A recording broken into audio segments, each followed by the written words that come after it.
ወደ ሁለተኛውና የመጨረሻው ጥያቄ ነው የምሄደው።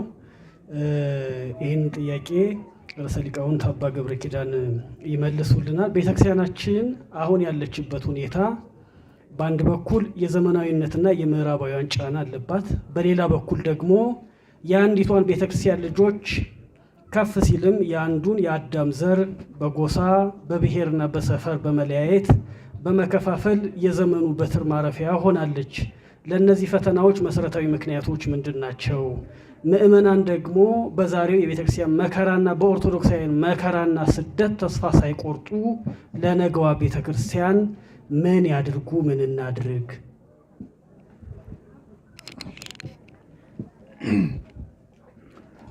እሺ፣ እንደምን ቆያችሁ?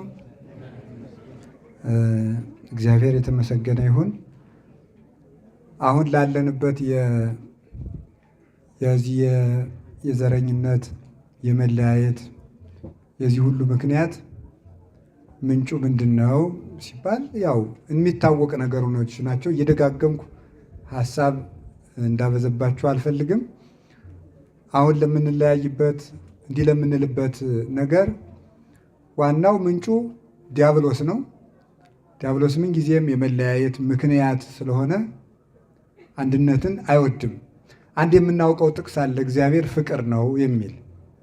እግዚአብሔር ፍቅር ነው ማለት አካሉ ሶስት ነው፣ ባህሪው አንድ ነው ማለት ነው። ሌላ ትርጉም የለውም። እግዚአብሔር ፍቅር ነው የሚለው ትርጉሙ ይሄ ነው። እግዚአብሔር ፍቅር ነው ማለት የተለየ አካል በሌለበት ፍቅር የለም። አንድ ሰው አንድ አካል ብቻውን ፍቅር አይባልም። አካል አንድ በሚያደርገው ነገር ሲዋሃድ ፍቅር ይባላል ማለት ነው። እና ፍቅር የተለያዩበትን ነገር በተለያዩበት መንገድ አቁሞ አንድ በሚሆኑበት መንገድ ተገናዝቦ አንድ መሆን ፍቅር ያሰኘዋል። እና እግዚአብሔር ፍቅር ነው ማለት አካሉ ስሙ ግብሩ ሶስት ነው፣ ባህሪው ጌትነቱ መንግስቱ አንድ ነው ማለት ነው። ስለዚህ እግዚአብሔር የፍቅር አምላክ የአንድነት ምልክት ስለሆነ ዓለምን ሁሉ በአንድነት እያደረገ ነው የፈጠረው ማለት ነው። ምድርን ከአድማስ ጋር አጽንቶታል። አድማስን ከምድር ጋር አጽንቶ አስቀምጧል። የተለያዩ በጠባይ የማይገናኙ ነገሮችን ሁሉ እያስተባበረ አንዱን በአንዱ እያስታረቀ ብሩሁን ከቆሪሩን ውእዩን ከብሩሁ የሞቀውን ከቀዘቀዘው የቀዘቀዘውን ከሞቀው የጨለመውን የጠቆረውን ከብሩሁ የበራውን ከጨለማው እያስማማ እግዚአብሔር ይህን ዓለም በአንድነት አኑሮታል ማለት ነው። ውሃ በእሳት ላይ እንዳይነሳ፣ እሳት በነፋስ ላይ እንዳይነሳ፣ ነፋስ በእሳት ላይ እንዳይነሳ፣ እሳት በመሬት ላይ እንዳይነሳ እያስማማ አኑሮታል። እና እግዚአብሔር የአንድነት እንዲያውም ቅዱስ አትናቴዎስ ሲናገር እግዚአብሔር አንድ ባይሆን ኑሮ የተለያየ ጠባይ ያላቸው ፍጥረታት በአንድ ዓለም መኖር ባልቻሉ ነበር ብሎ ይናገራል። የዓለም አንድነት የመጣው ከእግዚአብሔር አንድነት ነው የመጣው። እግዚአብሔር አንድ ስለሆነ ብዙ ህብረ መልክ ብዙ ህብረ ጾታ ያለው ይህ ዓለም አንድ ሆኖ ኖረ እና መጻሕፍት እንኳን ቢቃጠሉ መምህራንም ባይኖሩ የሚሰብክ የሚተረጉም የሚጽፍ የሚያነብ ባይኖር የፍጥረታት ህብረት አንድ አምላክ እንዳለ ይመሰክራል ብሎ ይናገራል። የቤተ ክርስቲያን አንድነትም ከእግዚአብሔር አንድነት የመጣ ነው። በቅዱስ ዳዊት መዝሙር ሰብህዎ ለእግዚአብሔር በመሰንቆ የሚል ቃል አለ። እግዚአብሔርን በመሰንቆ አመስግኑት ይላል። እግዚአብሔርን በመሰንቆ አመስግኑት የሚለውን ቅዱስ ቄርሎስ ዘኢየሩሳሌም ሲተረጉም መሰንቆ በጣም ቁጥራቸው ከበዛ ጭራዎች ተገምዶ አንድ ድምፅ ያሰማል። አንዲት ከሆነች ቤተ ክርስቲያን ተገኝታችሁ እግዚአብሔርን አመስግኑት እና ምስጋና የሚሰምረው በቤተ ክርስቲያን አንድነት የጸና እንደሆነ ነው። አንድነት የሌለው ምስጋና የቱንም ያህል ቢሆን በእግዚአብሔር ዘንድ ተቀባይነት የለውም ብሎ ይተረጉመዋል። ስለዚህ የዓለም አንድነት የመጣው ከእግዚአብሔር አንድነት ነው። ልክ እንደ መሰንቆ ማለት ነው እና መዝሙር ሐዋዝ ዘምስለ መሰንቆ የምንለው ለዚህ ነው። መሰንቆ ዘይቤ ሃይማኖት ይእቲ እንተ ለብስዋ ሰማዕት ብሎ ቅዱስ አትናቴዎስ የተናገረው ይሄ ነው። መሰንቆ ይሉሃል ሃይማኖት ነው። ሰማዕታት ለብሰዋት ያጌጡባት ሃይማኖት ናት። መሰንቆ ሃይማኖት የተባለ ከብዙ ጭራ የተቀመመው አንድ ድምፅ እንደሚያሰማ ብዙ አካል፣ ብዙ ዘር፣ ብዙ ስም፣ ብዙ ጠባይ፣ ብዙ አስተዳደግ፣ ብዙ ዕውቀት፣ ብዙ አነዋወር ያለው ብዙ ሐሳብ ያለው የሰው ልጅ በአንድ ድምፅ እግዚአብሔር አባታችን መንግሥተ ሰማያት ርስታችን ብሎ ስለሚኖርበት ነው። እና የዓለም አንድነት ከእግዚአብሔር አንድነት ተገኘ። የእኛም አንድነት ከእግዚአብሔር አንድነት የተገኘ ነው። ከእግዚአብሔር አንድነት የተገኘ አንድ እግዚአብሔር ስለፈጠረን ነፍስና ስጋችን ተዋህደው አንድ ሰው ሆነን እንንቀሳቀሳለን። እሳት፣ ውሃ፣ ነፋስ፣ መሬት በእኛው ጠባይ ተዋህደው በሰላም ይኖራሉ። የእኛው አካል ውስጥ እሳት አለ። እሳቱ ውሃውን ቢያፈላ፣ ውሃው እሳቱን ቢያጠፋው፣ ነፋሱ መሬቱን ቢበትነው፣ መሬቱ ነፋሱን ቢጋርደው በአንድ ቀን ሙተን እናድር ነበረ። አንድ እግዚአብሔር ስላስማማቸው ግን እነዚህ አንድ አካል ይሆናሉ ማለት ነው። ሁሉም በአንድ ትእዛዝ ፈቃዳቸውን ይሰራሉ። አንድ አካል ቢታመም እግር መድኃኒት ወዳለበት ይሄዳል። አፍ አመመኝ ብሎ ይናገራል። ጆሮ መድኃኒቱን ይሰማል። እጅ መድኃኒት ይቀበላል። ጥርስ መድኃኒቱን ያደቃል።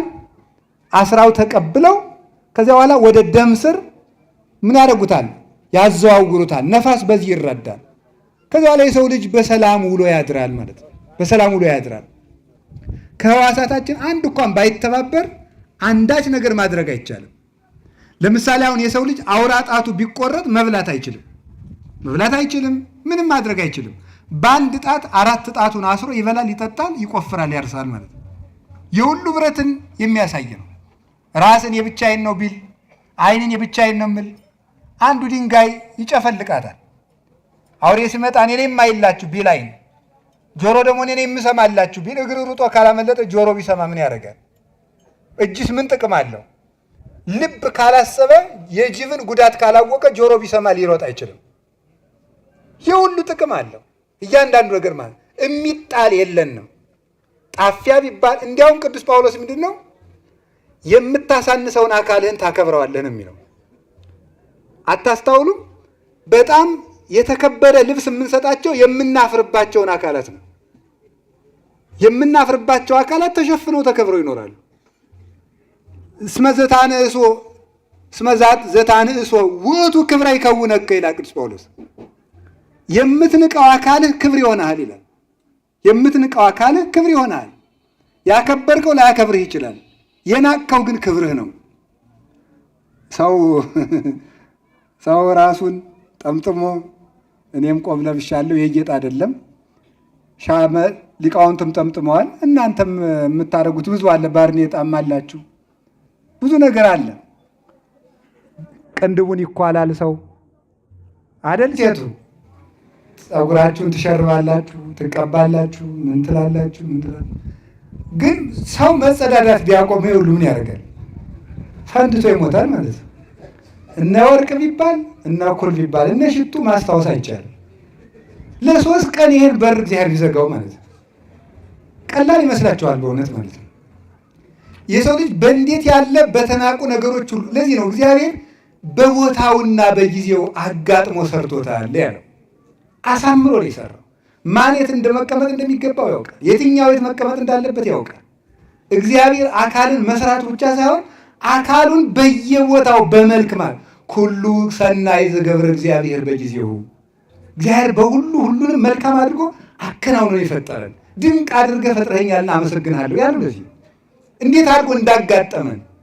ከላይ ከፍ ብሎ ያለው የራሳችን ጠጉር እያደገ የግንባራችን የቅንድባችን አያድግም። የቅንድብ ቢያድግ ኑሮ የወረደ እየወጋ እውርን እናልቅ ነበር። እንዴት አድርጎ እግዚአብሔር አንድ ጠጉር ስሙ ግን ያኛው ያድጋል፣ ይሄ አያድግም። ደግሞ በግንባራችን የሚመጣው ላብ ደግሞ ጨውነት ስላለው እየተንቆረቆረ አይናችን እንዳያጠፋው እዚህ ላይ የሚመክል የቅንድብ ፀጉር አስቀምጧል። እግዚአብሔር አሳምሮ ነው የፈጠረን። ከፍጥረቱ አንድ የሚጣል የለውም። ይሄ ሁሉ ምንድን ነው? አንድነት ይባላል ማለት ነው። አይን ለብቻው ዋጋ የለውም። ውሃ እኮ ነው አይን። ውሃ ጆሮ እኮ ዝም ብሎ የሆነ ብራና ነገር ነው ቢቆረጥ ማለት ነው። ራስን ቆርጠን ብንጥለው የሆነ ቅል ነገር ነው እኮ ምንም የሚረባው ነገር የለውም። አንድ ላይ ስለኖሩ ግን ክቡር የሰው ልጅ እንላለን። የተከበሩትን ንጉሥ እጃቸውን፣ እግራቸውን፣ ራሳቸውን ቆርጠን ለብቻ ብናስገብተው ራስ ቅል እንላቸው ነበረ። ከእግራቸው ጋር ተጋጥመው ስላሉ ግን የተከበሩ ንጉሥ እንላቸዋለን ማለት ነው። ዓይንን ምንጥለው የምኑ ዓይን ነው እንል ነበረ። ግን ሰውየው ሲያይን አየው ይሄ ሊቅ ሲያነብ እንለዋለን ማለት ነው። ሰው ለመባል የሚበቃው ተጋጥመን ነው። ለየብቻችን ብንቆራረጥ ቆራጣ ስጋ ነው የምንባለው። ስም እንኳን የለን፣ እንኳን ሙሉ አካል ሙሉ ስም አይኖረን ነው። ሙሉ ስም ያገኘ ነው ሙሉ አካል ስላለን ነው። ሰው ለመባል የበቃ ነው። ነፍስ ስላለን ነው። ስጋ ስላለን ነው። አይምሮ ስላለን ነው። እሊህ ተባብረው ነው ሰው የሚያደርጉን ማለት ነው። ስለዚህ ተፈጥሮ እንኳን አያስተምረንም ወይ ነው። ሰው መሆን ከሰው ጋር ለመኖር በቂ ነው። ሰው መሆን ከሰው ጋር ለመኖር በቂ ነው። ያዕቆብ ዘስሩግ በቅዳሴው ይላል ከፈጠርከው ፍጥረት ሁሉ ስርዓትህን ያፈረሰ የለም ከሰው በቀር ነው የሚለው። ከፈጠረው ፍጥረት ሁሉ ከዋክብቱ በጣም ያስደንቃሉ እኮ ማለት ነው። ከዋክብቱ አሁን ሲኖሩ አንዱ ከአንዱ ኮከብ ይጋጫል። ቁጥራቸው በጣም ከመብዛቱ የተነሳ ሰው ቆጥሮ እንደማይዘልቃቸው ቅዱስ ዳዊት ተመልከቱ። ዘይወልቆሙ ለከዋክብት በምልኦሙ ወይጼውኦሙ ተመልከቱ በበአስማቲሆሙ። ከዋክብትን የሚቆጥራቸው እሱ ነው። እነዚህ ሁሉ ከዋክብት ግን አይጋጩም፣ ቦታ አይጠባቸውም፣ ስርዓታቸውን አላፈለሱም።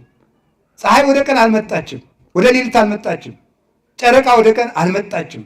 ሌሊት መዓልት መሆንን አይሻም፣ መዓልት ሌሊት መሆንን አይሻም። ሁሉም ተጋጥመው አንድ ዕለት ይሆናሉ። የሁሉም የሚያስረዳን አንድ መሆንን የሚያስረዳ ነገር ነው።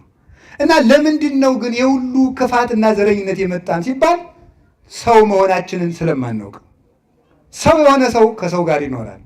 አሁን በጣም የሰው ባልንጀራው ማን ነው? እስኪ ንገሩኝ። የሰው ባልንጀራው ማን ነው? ሰው ነው። የሰው ባልንጀራው ሰው ነው። ይህንን ያወቅን እንደሆነ ከሰው ጋር መኖር እንጀምራለን። ሰው የእግዚአብሔር መልክ ነው። ሰው የእግዚአብሔር መልክ ከሆነ ሰው ሰውን ሲንቅ የሚንቀው የእግዚአብሔር መልክ ነው። የእግዚአብሔር መልክ ይንቃል ማለት ነው። የሚመረጥ የሰው መልክ አለ እንዴ? እስኪ ከእግዚአብሔር መልክ የምትመርጡትን ንገሩኝ። ማንኛውም ሰው ቀይ ሆነ ጥቁር ሆነ የትኛውም ሰው በእግዚአብሔር አርአያ ከተፈጠረ ሰውን መርጦ መውደድ ማለት ከእግዚአብሔር መልክ የማወደውና የማልወደው አለኝ ብሎ ከመካድ እኩል ነው። ሰዎች ሁሉ የእግዚአብሔር መልክ ናቸው። የሰውን ተፈጥሮ ማወቅ ሰውን ከሰው ጋር ለመኖር ያስችላል። እንዲያውም ይሄ ብቻ አይደለም።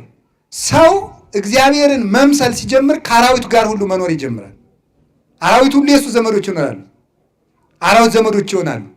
ሰው ከእግዚአብሔር ጋር ካልሆነ የመጀመሪያው ከራሱ ጋር አይኖርም፣ ከቤተሰቦቹ ጋር አይኖርም፣ ከእንስሳት ጋር አይኖርም፣ ከዛ በኋላ ከአራዊት ጋርም አይኖርም። ምድርን በጠላትነት ትነሳበታለች።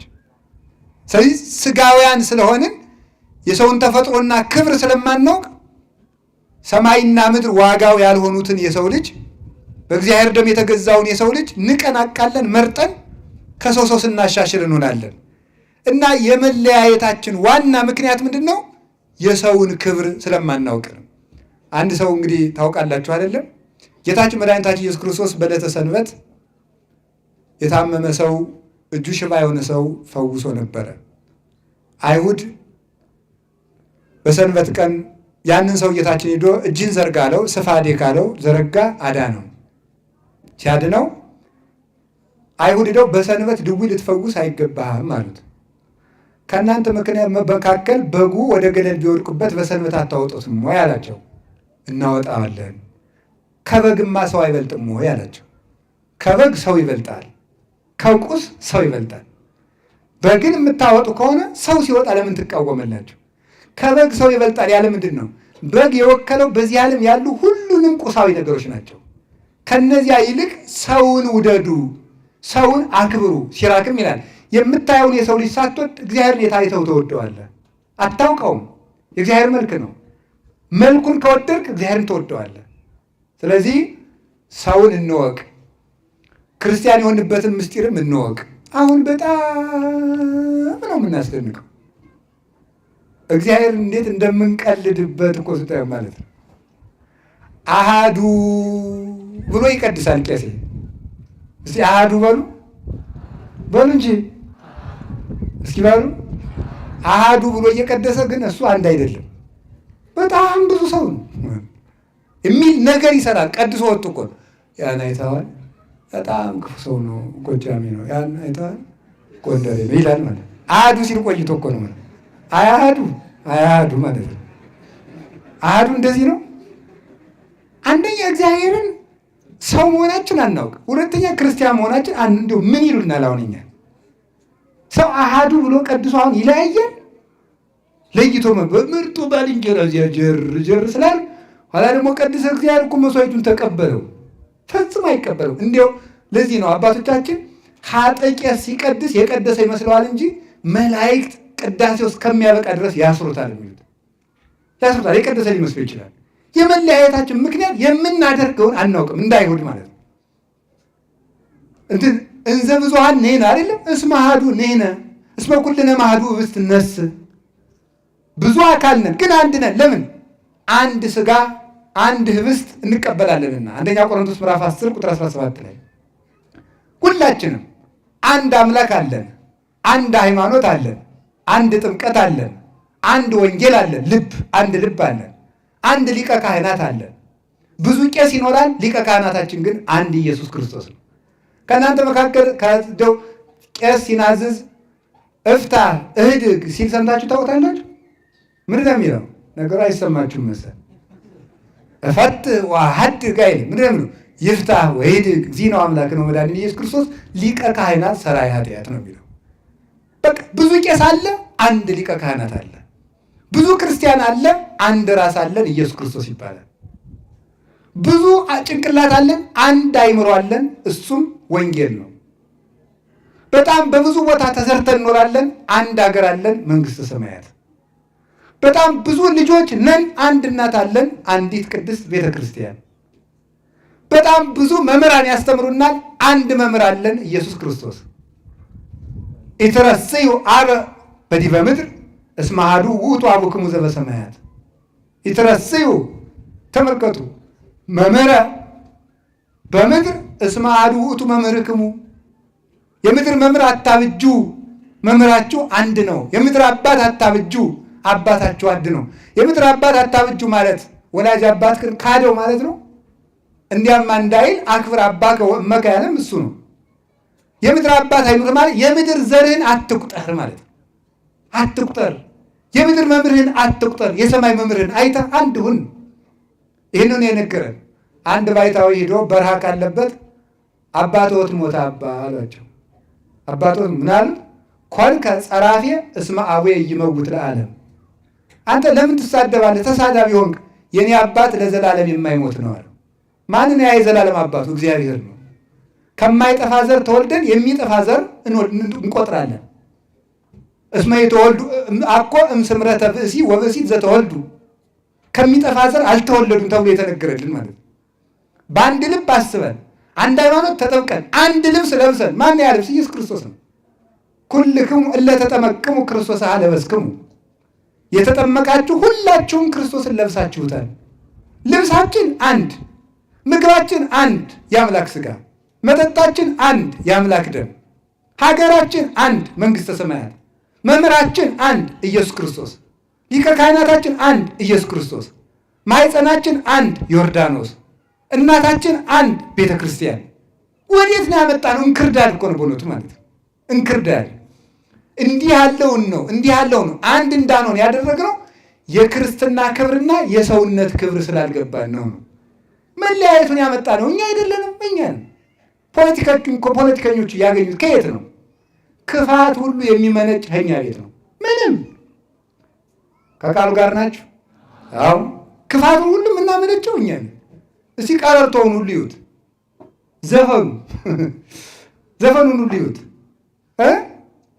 ለስንት ነው ስንት ዘፋኝ ነው ያለን? ለወሎ ዘፋኝ አለን፣ ለጎንደር ዘፋኝ አለን፣ ለጎጃም ዘፋኝ አለን፣ ለትግሬ አለን፣ ለኦሮሞ አለን።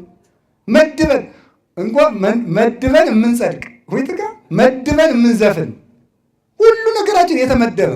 እኛ እኮ እንኳን በጽድቅ በዘፈን እንኳን አንድ መሆን አቅቶናል። እንዲሁ በጣም ነው እኮ የምናሳዝነው ማለት ነው። ድሮ እኮ እንደዚህ ያለ ብሎ ነገር ከተዘፈነም ወይም አይኗ እንዲህ ይመስላል ጠጉሯ እንዲህ ይመስላል ነው የሚዘፈነው፣ ወይም ሀገራችን በቃ ነጭ ይገኝበታል ነው የሚባለው እንጂ ለያይቶ እንደዚህ ማድረግ በእኛ ለክርስቲያኖች ደግሞ ክርስቶስ ተናፈቀኑ። ክርስቶስ ተከፍሏል ወይ? ለሮም አንድ ቀን፣ ለኢየሩሳሌም አንድ ቀን፣ ለኢትዮጵያ አንድ ቀን፣ ለጃፓን አንድ ቀን ተሰቅሏል። የተሰቀለ ክርስቶስ ለዓለም አንድ ቀን የተሰቀለ ክርስቶስን የምትከፍል አንተ ነህ ነው ብሎ የሚናገረው። አንዳንዱ በመምህር ይመካል። እኔ እኮ አሁን ሰባኪው ሁላ መምህራን ሁሉ ብታየው የእኛ መምህር ታገሌ እንዲህ ናቸው ብሎ ደግሞ በመምህርነቱ የሚመጻደቅም አለ። የመምህር ዘረኝነት ሁሉ ሞልቷል ማለት ነው። እኔ የአጵሎስ ነኝ፣ ተመልከቱ፣ እኔ የጳውሎስ ነኝ። ጳውሎስኑ ተሰቅለ በእንቲአክሙ፣ ለእናንተ ጳውሎስ ተሰቀለ፣ ኬፋ ተሰቀለ፣ አጵሎስ ተሰቀለ። እኔ እኮ ከሊቀ ካህናቱ ከጴጥሮስ እኮ ነው የተማርኩት ታውቃለህ። ኤዲያ 3 ጊዜ ካለ ደግሞ ያ እኔ እኮ ከምርጥቃው ጳውሎስ ነው የተማርኩት። እኔ አምፊዮን በፊት ሲያሳድድ ነበር። እኔ ከአጵሎስ ነው የተማርኩት። እናንተ ማለት የመነኩሴ ዘረኝነት ጀምራችሁ የእናንተ የባይታዊ ዘረኝነት አልጀምራችሁም? ጀምራችኋል። አሁን እኮ እንደዚህ የሚሉ እኮ አባ ገሌ ለመንካት ነው አትሉም? አሁን ትላላችሁ አሁን ማለት ነው። ይሄ ዘረኝነት አይደለም? ይሄ ዘረኝነት እኮ የአጵሎስ የጳውሎስ የገሌ ቤተ ክርስቲያንን አትከተልም ወይ? ይህ እኮ ነው እግዚአብሔር ያስተማረን። ይህንን ነው ወይ? ከአንድ መቃብር ከአንዲት ጉድጓድ እኮ ነው የተነሳ ነው። ከዚያች መድኃኔዓለም ከተነሳባት ጉድጓድ፣ ሰውና መላእክት ከተባበሩባት ጉድጓድ፣ መላእክትና ሰው ምድራዊና ሰማያዊ ከሚተባበሩባት ኢየሱስ ክርስቶስ ራሱ ነው።